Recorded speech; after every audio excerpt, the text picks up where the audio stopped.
Hey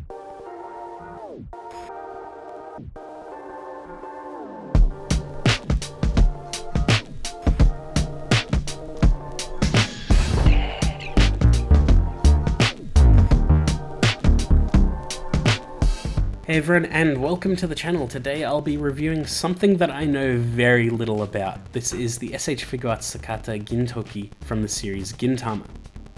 Now, I've only ever seen Gintama in passing, like seeing little dumb jokes every now and again, a couple fights and things. That really cool thing where they actually screw up the opening of the anime if you're paying attention every now and again, which is kind of funny. It's the only show where they could fail at doing the opening intro.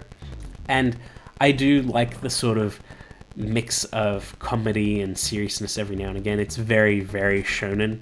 And because it is a Shonen Jump series, they're able to make very specific references. Like, I've seen Gintoki do the Kamehameha multiple times over multiple games, so that's pretty funny, as well as just all little clips of them parodying basically anything. When they explained filler, I love that clip. But in terms of actual knowledge of the series, I know very, very little. But I thought it was interesting that they were making this figure, and it seemed to have a really, really cool gimmick, and that is the swappable arm thing. And I felt like that was a really, really cool way to address an interesting and uncommon, but cool issue that could arise with swappable parts in the future. But we'll get right into it, especially since I don't know all that much about Gintama. So, taken out of the box, here's what Gintoki comes with. So it's the figure itself. He's got 4 faces, he's got a bunch of different hands, a wooden sword, as well as a swappable sling arm piece, which we will be getting into later. It seems like a pretty good loadout of accessories. I can see that one of the problems right out of the gate is that the faces don't have as much expression as I think they probably should, even just from the small amount of Gintama that I've seen. The faces and expressiveness of the characters is vital, and 2 of these faces look very, very similar to each other. One of them is a very subtle-ish smile as well, which is a massive change from some of the other faces, and then he's got one goofy face. And while the goofy face is great and the smile face is nice, I feel like a really exaggerated looks would have been way more important to this figure. But anyway, taken out of the box and put on display here is Gintoki, and he looks really, really good. I really like the asymmetrical design of the character. The small paint details look very, very nice, and overall the contrasting color combo of black and white looks really, really good. He's got a pretty damn iconic look, and I think it comes through very, very well in the SH Figuarts here. But I will say somewhere where he is somewhat limited is posability, and it's a bit of a shame. So he's got a ball joint at the head and neck, which allows for pretty good movement, all things considered, looking up and down on side to side. His arm can rotate all the way around that way. The right arm can move around that way as well. They are slightly different just due to the sculpt. He doesn't really have much of a butterfly at all, which does suck, but his hands can come together, so that's fine.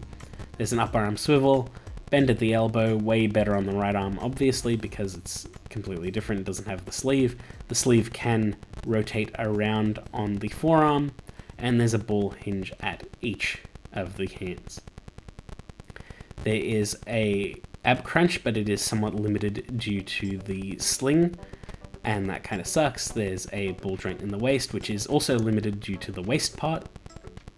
The skirt is a 2-piece soft plastic. It feels like the Wano Zoro, which is awful. It does not feel great at all. It is pretty restrictive, so you can't get him to kick forward and back very far at all. The splits are okay. It feels like you're fighting with the skirt a lot to pose this figure, unless you use the actual slits, which I don't think is meant to happen on the left side of the figure. But he's got a pretty good knee bend, decent pivot and rotation at the ankle, as well as hinge at the toe. The ankles are a little bit loose for my liking, so it's hard to get him to hold a pose quite right, but with a bit of work you can get him to do it. And then he's also got a really nice gimmick, which is the swappable sling. So you've got to pop off the arm and the torso, and then you pull the soft plastic piece off of his body, and then attach the other soft plastic piece and reattach the sleeve without the hand, and it'll make it look like he's got his arm in the sling, and his sleeve billowing in the wind, which is a really cool touch. In terms of faces, like I said, we're a little bit limited here. So he's got a neutral face out of the box, he looks bored, and I kind of like it. I do think that the fringe feels just a tiny bit too low, so it's hard to see his eyebrow expression. His other face is very similar. The mouth is just slightly angrier, and his eyebrows are actually sort of more angry eyebrows, but you can't really see that because it's covered by the fringe. So that kind of sucks. His other face is a sort of like smug smirk, and I like that one quite a bit as well. And then he's got this really goofy, pervy smile, which I really like as well. His eyes look good, the smile looks great, and I really like the look on this. This reads more like what I've seen from Gintama than any other face on there, and I wish he had more like it. And those two neutral faces do pretty much suck. Like, one is fine, but the other one being pretty much identical is just not on. I think that was a waste of a faceplate. But in general, I think we should have had more faces and way more expressiveness, because this is a series that's all about like goofiness, or at least a large part of it is about goofiness, and I think that they should have really lent into that. But with those faces and the posability, you can get him into some pretty okay poses. He's best in neutral poses because the skirt is super limited, but you can get him into an action pose or two if you really work at it. I just don't like looking at the lower half too much. It just doesn't work the way I think it should. Overall, it's a fine enough figure, but I really think it's limited by the leg articulation and the faces. I feel like there's way more you could have done with it.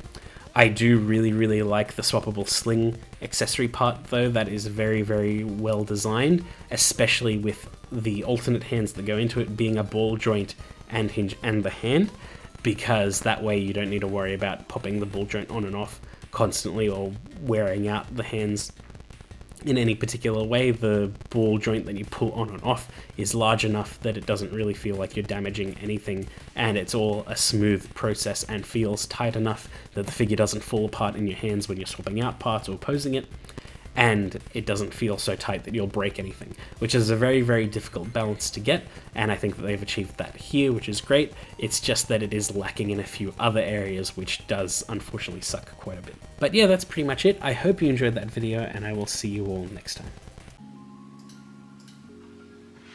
Oh hi, I didn't see you there. As you can see, I'm hard at work making new videos for the channel. Now, while I'm happy with where the channel is right now, I could use your help. By liking, commenting, and subscribing to the channel, it helps out the YouTube algorithm and recommends my channel to more people. So if you like any of my videos, please let me know, it really helps out. And if you liked this one, please let me know too. It means a lot to me, and I really appreciate all of you guys.